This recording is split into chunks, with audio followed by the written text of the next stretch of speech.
Donc, j'ai tout un système de trous de mantonnet sur mon établi.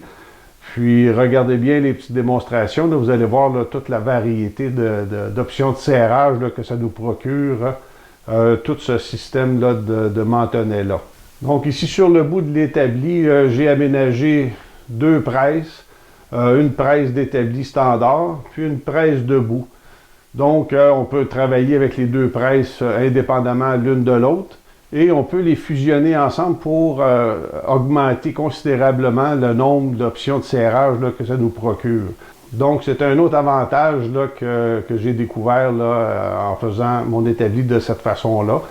Donc, travailler avec deux presses, une presse debout, une presse d'établi standard, on les fusionne, ça crée une troisième presse là, qui est une presse double, puis ça augmente considérablement les possibilités de serrage de l'établi.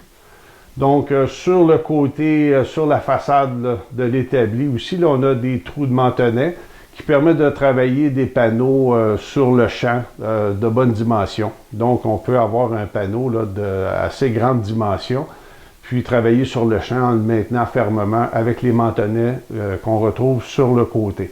Donc, pour les options de serrage, j'ai aussi aménagé une encoche là, sur le coin qui m'offre encore une fois d'autres options de serrage. Lorsque j'ai des longues pièces de bois, je peux utiliser la presse standard à ce moment-là, faire déborder ma pièce de bois sur le bout, puis je suis capable de la travailler de bonne façon à ce moment-là. Donc ça, c'est un autre avantage d'avoir l'encoche sur le côté.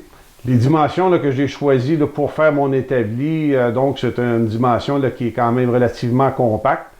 Puis avec la possibilité de l'extension, ça me donne toute la surface de travail dont j'ai besoin là, dans certaines situations. Mais pour les travaux courants, là, la version la plus compacte, comme ça ici, là, ça convient parfaitement. Puis ça répond tout à fait à mes besoins. Dans un petit atelier, un autre aspect là, que je trouvais primordial, c'est la mobilité. Donc malgré un établi là, qui est très massif, qui est très lourd, j'ai un petit système de levier là, qui me permet là, de manœuvrer, de déplacer facilement mon établi dans mon atelier pour répondre à certaines situations. Donc ça, c'est un élément qui est encore très pratique. Donc un autre point important là, dans mon établi, c'était d'avoir un maximum de rangement possible. Donc sur un côté, j'ai aménagé tout un ensemble de tiroirs étroits qui me permettent de bien gérer mon inventaire d'outils, de ciseaux à bois, de gouges, de petits accessoires, de mesure, etc.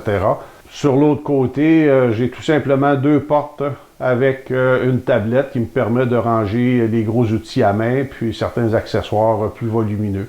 Donc, amusez-vous à fabriquer votre établi de rêve vous aussi, puis vous allez voir là, que dans votre atelier, là, ce poste de travail-là va devenir la pièce maîtresse assez rapidement. Puis ça va vous rendre d'excellents services. Donc, amusez-vous bien, surtout bonne passion.